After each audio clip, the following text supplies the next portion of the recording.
inductance.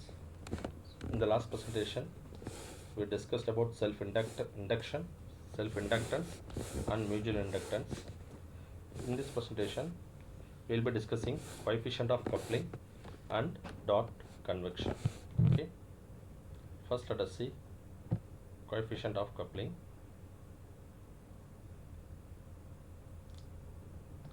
Coefficient of coupling between two magnetically coupled coils can be derived in terms of self and mutual inductance.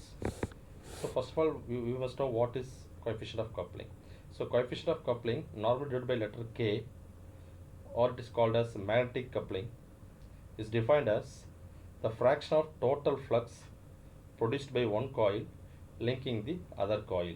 For example, if you have two coils placed nearby, and if I energize coil 1, so that you will have total flux produced in the coil 1 is called phi 1, and part of this flux phi 1 will be linking with coil 2, that is phi 1 2. So fraction of this part of phi 1, that is phi 1 2 by phi 1 is K. Or else say if I energize coil 2, then coil 2, total flux produced in coil 2 will be phi 2, and some part of that flux will be linking with coil 1. That flux is taken as phi 2 1.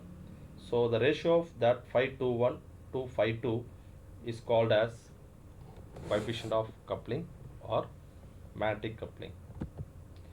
So in order to derive the value of in order to derive the expression of coupling coefficient in terms of mutual inductance and self inductance, again we are coming with the same slide what we have seen in the previous presentation. In this case, coil 1, when energizing with coil 1, when you are energizing coil 1, that is say current I1 flows through coil 1, you will have flux developed, and the flux linking with the same coil, we say that self inductance. So self inductance of coil 1 is taken as L1, and self inductance of coil 2 is taken as L2. So self inductance of coil L1 is nothing else, the flux linking with the same coil to the current flowing in the same coil.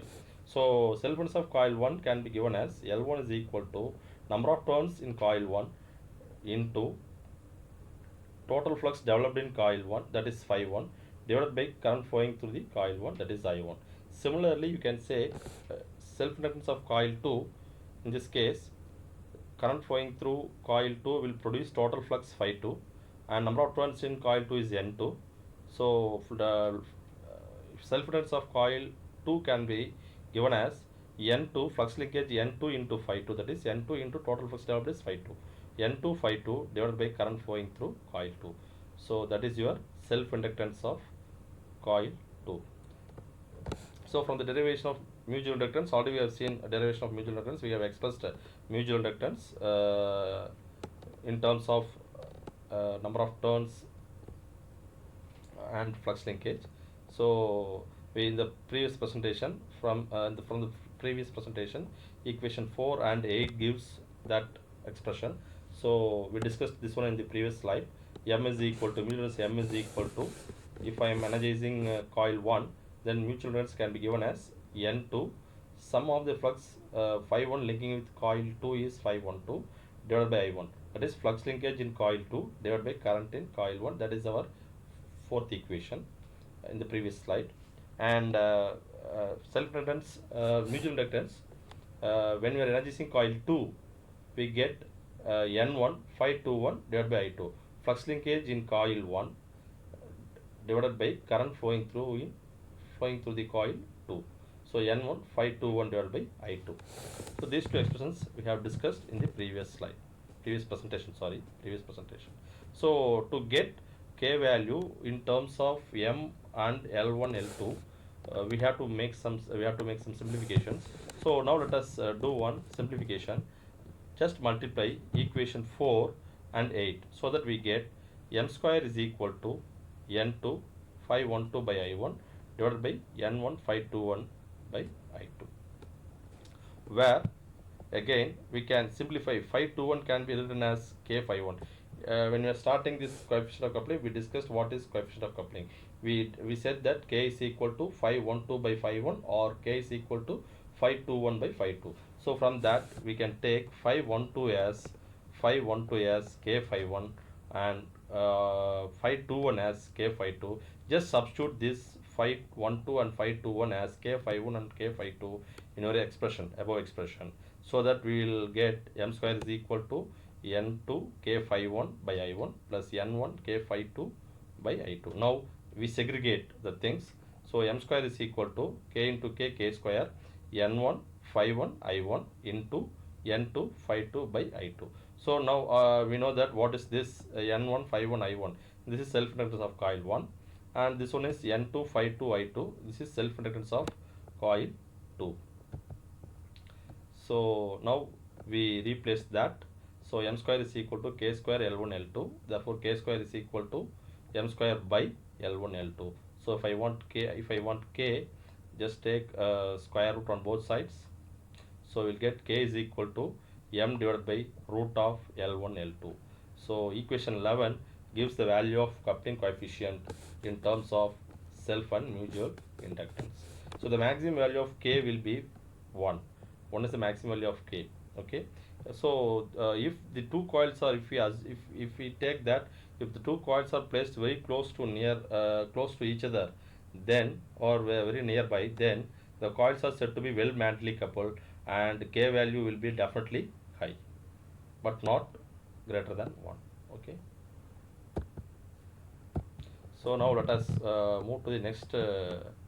Let's move to the next topic, dot convection. It's called the dot convection or dot rule. This one is very important to find the sign of a mutual inductance when you are analyzing a coupled circuit. Okay. So dot convections or dot rule is very important while we are analyzing a coupled circuit. So for analyzing a coupled circuit, dots are marked as shown in the figure below. Okay.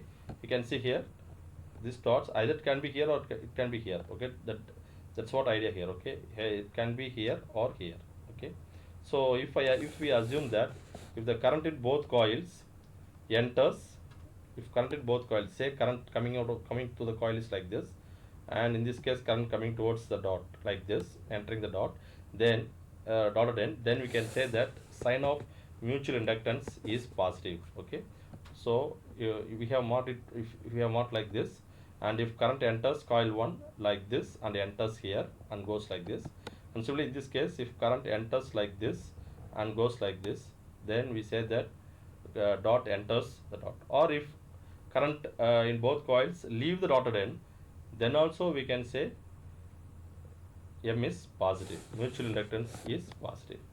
On the other hand, if the current in one coil enters the dotted end and the current in other coil leaves the dotted end, then the sign of mutual inductance is negative. So in this case, let us assume that in coil 1, if current comes like this and goes like this and leaves the dot like this, here current enters here dotted end and leaves like this, in that case we say that M is negative. So let us see the configurations, different possibilities where we get positive mutual inductance. Okay. See, if you take this first picture, you can say I1 coil through I1 current through coil 1. In this case I1 entering the dot and going like this. In this case also coil 2 I2 comes towards the dotted end and enters the dotted end and leaves. So M is positive. Let us check with this one. Current I1 in the coil 1 enters this side and leaves this dotted end. You can see it comes like this and leaves. Here you can see this current comes like this and leaves the dotted end. So again M is positive. Let us say here, in this case current enters here and leaves the dotted end. In this here current I2 enters and leaves the dotted end. Here current I1 enters the dotted end, current I2 enters the dotted end.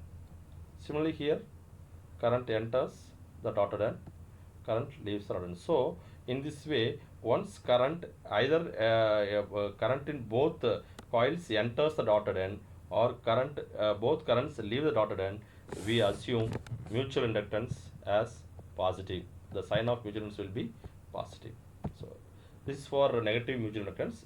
Just we can check. In this case, first case, we can see current I1 enters the dotted end. Okay, it comes like this, enters here and leaves like this. In this case, I2, it comes like this and leave the dotted end. Okay, let us check here.